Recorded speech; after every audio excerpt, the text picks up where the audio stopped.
ये आकाशवाणी रायपुर है। छत्तीसगढ़ी समाचार बुलेटिन के संग संध्या तिवारी के जय जोहार। अब सुनो आज के प्रमुख समाचार। देश आज राष्ट्रपिता महात्मा गांधी और पूर्व प्रधानमंत्री लाल बहादुर शास्त्री के जयंती में ओमन ला श्रद्धांजलि अर्पित करत है।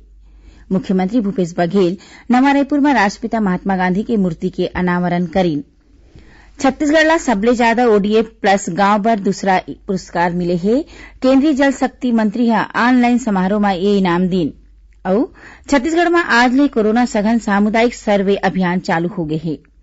महात्मा गांधी के 150वां जयंती के मौका में समाचार की शुरुआत विशेष श्रृंखला बापू की बात ले होवत है। प्रार्थना सभा के बाद अपन संबोधन में महात्मा गांधी सत्याग्रह के बारे में बात करी रही। सत्याग्रह के लिए तो बिल्कुल ऐसा है कि जान चली जाए, पैसे चली जाए, लेकिन कभी हार ना लेंगे। वो सत्याग्रह है। क्यों? कि उसमें सत्य आ जाता है। अगर असत्य काम करना है तो वो तो झूठ हो जाता है। वो असत्य के लिए नहीं है, सत्य के लिए है, स्वमान के लिए है। ऐसा जब होता है तो कभी हार ना लेंगे। अब समाचार विस्तार ले। देश आज राष्ट्रपिता महात्मा गांधी की जयंती में ओमन ला श्रद्धांजलि अर्पित करत है। ये मौका में छत्तीसगढ़ सहित देश भर में कतकोन कार्यक्रम आयोजित करे जावत है। कोरोना महामारी ला ध्यान में राखत कई ठिन वर्चुअल कार्यक्रम घलो आयोजित करे जावत है। राष्ट्रीय राजधानी दिल्ली में राजघाट में महात्मा गांधी की समाधि में आज बिहनिया सर्वधर्म प्रार्थना सभा के आयोजन करे गिस। राष्ट्रपति रामनाथ कोविंद और प्रधानमंत्री नरेंद्र मोदी बापू की समाधि में फूलमाला चढ़ाई। महात्मा गांधी की जयंती अंतर्राष्ट्रीय अहिंसा दिवस के रूप में घलो मनाया जावत है। राष्ट्रपिता ला श्रद्धांजलि अर्पित करत प्रधानमंत्री नरेंद्र मोदी कहिने कि गांधी जयंती में हमन ला अपन प्रिय बापू ला नमन करत हन। ओमन कहिने कि हमन ला उनकर जीवन और महान विचार ले बहुत कुछ सीखना है। उन्हें देश आज पूर्व प्रधानमंत्री लाल बहादुर शास्त्री ला उनकर जयंती में सुरता करत है। राष्ट्रपति रामनाथ कोविंद और प्रधानमंत्री नरेंद्र मोदी आज बिहनिया विजय घाट में उनकर समाधि में फूलमाला चढ़ाई। मुख्यमंत्री भूपेश बघेल आज नवा रायपुर स्थित मंत्रालय परिसर में बापू के मूर्ति के वीडियो कॉन्फ्रेंसिंग के माध्यम ले उद्घाटन करीन। अपन संबोधन में श्री बघेल कहिने कि राष्ट्रपिता महात्मा गांधी देश के स्वतंत्रता संग्राम के दौरान आजादी बर संघर्ष करत आने आने विचारधारा मन ला एकजुट करीन और एला अहिंसा और सत्याग्रह के रद्दा में आगू बढ़ाइन। मुख्यमंत्री कहिने कि आजादी के लड़ाई के दौरान महात्मा गांधी के छत्तीसगढ़ आना होइस और स्थानीय लोगन उखर विचार ले प्रेरित रहिस। ये मौका में मुख्यमंत्री अपन निवास कार्यालय में राष्ट्रपिता महात्मा गांधी और पूर्व प्रधानमंत्री स्वर्गीय लाल बहादुर शास्त्री की जयंती में ओमन ला नमन करत श्रद्धांजलि दीन। गांधी जयंती के मौका में मुख्यमंत्री एक चिट्ठी लिख के पंचायत और नगरीय निकाय के पदाधिकारी मन ला अपन शुभकामना दी। चिट्ठी में ओमन लिखिने कि दुनिया में कोनो भी तरह के दमन और शोषण ले बाहर निकलना है तब बापू के दिखाए रद्दा में चलना होही।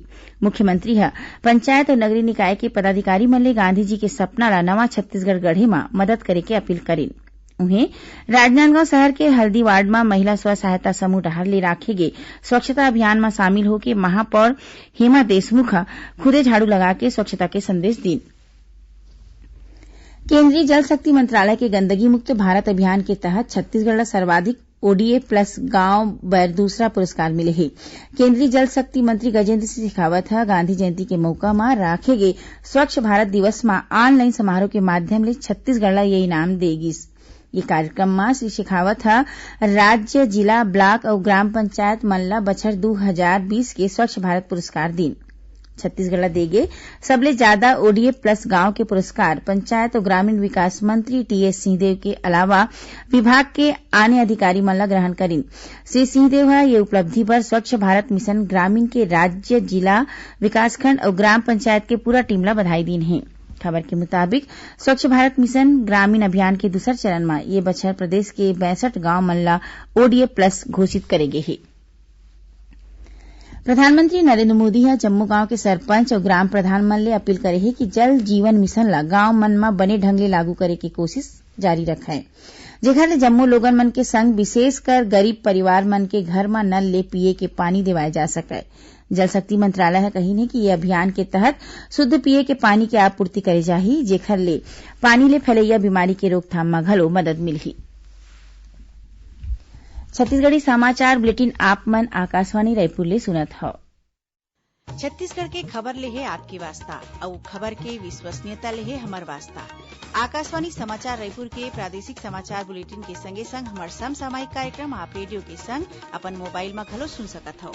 आकाशवाणी समाचार फेसबुक, ट्विटर और यूट्यूब में घलो हावय। हमार फेसबुक पेज हरे Chhattisgarh news on AIR, Twitter handle CGAIR news और हमार यूट्यूब चैनल हरे छत्तीसगढ़ AIR न्यूज। तो अब रेडियो के संगे संग आपके मोबाइल के माध्यम ले हम आप तक पहुंचत हन। छत्तीसगढ़ के हर खबर बर सुनत रहो आकाशवाणी समाचार। अब आगू बाढ़न बाँची समाचार कोती। छत्तीसगढ़ में आज ले कोरोना सघन सामुदायिक सर्वे अभियान शुरू हो गए है। एकर तहत 12 अक्टूबर तक राज्य के गांव और शहर इलाका में घर घर जाके कोविड-19 के लक्षण वाले मरीज मन के पहचान करे जाही। स्वास्थ्य विभाग के अपर मुख्य सचिव रेणु जी पिल्ले ह पूरा दिशा निर्देश जारी करत ये अभियान ला चलाए बर जम्मो कलेक्टर मन ला चिट्ठी लिखे हे। श्रीमती पिल्ले ह कलेक्टर मन ले कहिन हे कि ये जांच अभियान में कोनो गांव और शहर के परिवार नहीं छूटना चाहिए। राज्य के स्कूल मन में जौन भी पात्र लइका मन ला निःशुल्क पाठ्य पुस्तक, स्कूल ड्रेस या साइकिल नहीं मिले हे ओमन ह सीधा बड़का अधिकारी तक ये बात के सूचना दे सकत हे। एखर बर स्कूल शिक्षा विभाग ह संभागवार अधिकारी मन के मोबाइल नंबर जारी करे हे। लइका मन ला स्कूल शिक्षा विभाग कोती ले जारी नंबर में अपन नाव, कक्षा और स्कूल के बारे में पूरा जानकारी देना होही। उन्हें राज्य माध्यमिक शिक्षा मंडल डहार ले 9वीं ले 12वीं कक्षा तक के लइका मन बर ऑनलाइन कक्षा शुरू कर दे गे हे। राज्य के पहली उद्यानिकी और वानिकी विश्वविद्यालय दुर्ग जिला के पाटन स्थित सांकरा गांव में खोले जाही। ये विश्वविद्यालय के नाम राष्ट्रपिता महात्मा गांधी के नाम में राखे जाही। गांधी जयंती के मौका में आज वीडियो कॉन्फ्रेंसिंग के माध्यम ले मुख्यमंत्री भूपेश बघेल ह ये विश्वविद्यालय के भूमि पूजन करीन। मुख्यमंत्री ह उम्मीद जताइन है कि ये विश्वविद्यालय की स्थापना ले राज्य में रोजगार के मौका मिलही।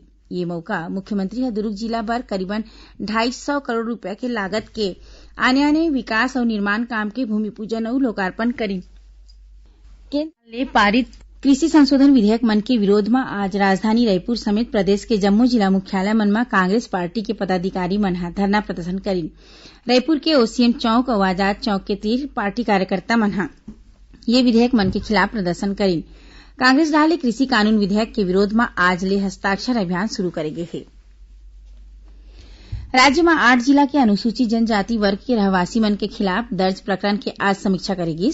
उच्चतम न्यायालय के रिटायर्ड न्यायाधीश AK पटनायक के अगुवाई में वीडियो कॉन्फ्रेंसिंग के माध्यम ले अनुसूचित जनजाति वर्ग के लोगन मन के खिलाफ दर्ज 528 प्रकरण मन पर विचार करेगी। ये मामला में बस्तर संभाग के जम्मू 7 जिला और राजनांदगांव जिला के आए। समीक्षा के दौरान समिति डाहर ले 216 मामला अभियोजन ले वापिस ले जाए के अनुशंसा करेगी। उन्हें 169 प्रकरण मन ला अभिवाक सौदाबाजी के माध्यम ले न्यायालय के माध्यम ले निपटारा करे के अनुशंसा करेगी। कांकेर में एक वरिष्ठ पत्रकार के संग हुए मारपीट के जांच पत्रकार मन के उच्च स्तरीय डहार ले करेगे है। ये आशा के निर्देश मुख्यमंत्री भूपेश बघेल प्रेस क्लब रायपुर के प्रतिनिधिमंडल के संग ये बारे में चर्चा करीन।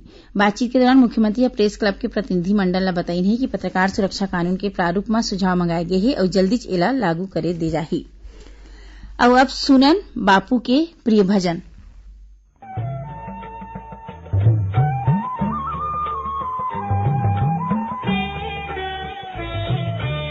वैष्णव जन तो तेने कहिए पीर पराई जाने रे।